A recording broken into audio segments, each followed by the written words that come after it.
Kesadaran akan kesehatan tidur di Indonesia memang masih sangat memprihatinkan. Gak apa-apa, ya sabar. Di dunia, sleep apnea atau sleep disordered breathing, yaitu gangguan pernafasan atau henti napas pada saat tidur, nama penyakitnya sleep apnea. Itu loh yang ngorok, ya.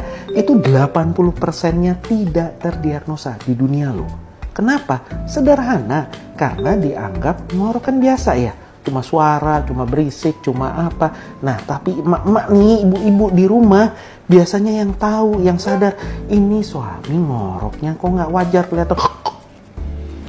Aduh, kayak sesek, kayaknya nakutin gitu. Bukan cuma berisiknya, bukan cuma ganggunya saja. Di Indonesia, dengan populasi yang kira-kira 285 juta ini, diperkirakan berdasarkan Lancet ya, penderita sleep apnea sedang atau berat, yaitu henti napas lebih dari 15, kira-kira 22,4% dari populasi.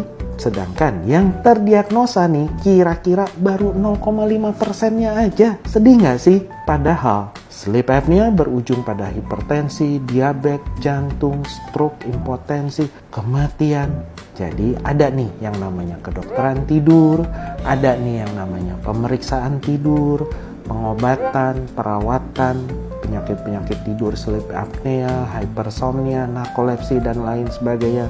Please, educate yourself. Saya Dr. Andreas Prasetya, RPSCT dari Snoring and Sleep Disorder Clinic Center pertama di Indonesia. Saving life, one snore at a time.